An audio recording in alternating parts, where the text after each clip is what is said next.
One of them I'm particularly interested in myself. So Ron has asked, is the health of a type 2 diabetic related to one's gut bacteria? And Deborah has asked that complex carbohydrates are broken down by gut bacteria. How much of the molecules are then used and I guess needed by gut bacteria?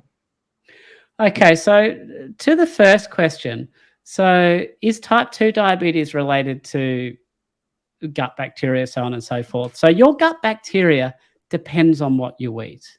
So it's a question of direction. What impacts on what, in what direction? So we've done some very interesting research previously, and we've found that the diet that is good for diabetes, which is a very low carbohydrate diet. And this research was done in people with epilepsy, where very low carbohydrate diets have historically been used to help control epilepsy, which is quite interesting.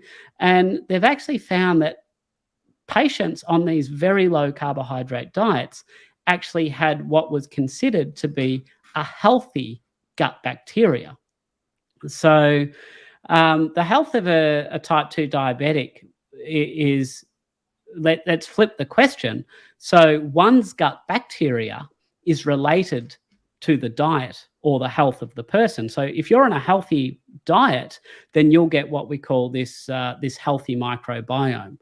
And very interestingly, the research shows that you can change your microbiome in your gut within 24 hours. You can get wholesale changes in it. So in general, to simplify it a little bit, you've generally got two what we call phyla or overarching classes of bacteria. One's called Bacteroidetes, one's called Firmicutes. And we generally say Bacteroidetes is a good one and Firmicutes is a bad one. And when you go on a low-carb diet, the Bacteroidetes will proliferate and the Firmicutes one will actually reduce. So it's not the microbiome so much that's having the impact on your health. It's just the fact that the microbiome will reflect that you'll be on a healthier diet. Now, the question from Deborah on complex carbohydrates being broken down by gut bacteria. So this is not strictly speaking correct. So the idea of food is that it provides us nourishment. So we eat the food and ideally we can actually absorb it across our gastrointestinal tract, mainly through what we call the small intestine.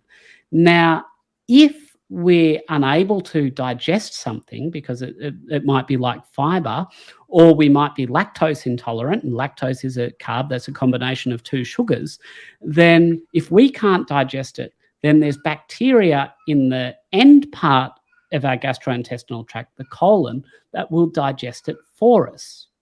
And what will actually happen is that this process is called fermentation. You might also know it as rotting or putrefaction. That's literally what happens to undigested carbohydrate. And when the bacteria ferment this, anybody who's ever brewed beer knows that this fermentation process can produce bubbles of gas. So that's why if somebody with lactose intolerance, because they can't digest these carbohydrates and the bacteria digest it for them, they'll actually end up with a lot of bloating and a lot of flatulence. The other thing is there's a chemical effect called osmosis, where the undigested molecules of carbohydrate can draw fluid to them, and that can actually lead to diarrhea. And then there's a third effect, where one of the gases that can sometimes be produced is called methane, and methane actually stops the intestine from moving food along, what we call peristalsis or contractility. So you have this weird situation where undigested carbohydrate can cause liquid stool, constipation, and bloating all at the same time. Now, there's one slight benefit. So sometimes these bacteria, when they digest the carbohydrates, they produce something called a short-chain fatty acid. And that short-chain fatty acid can actually nourish and provide nutrition to some of the cells that line the intestine. And that in and of itself is not a bad thing.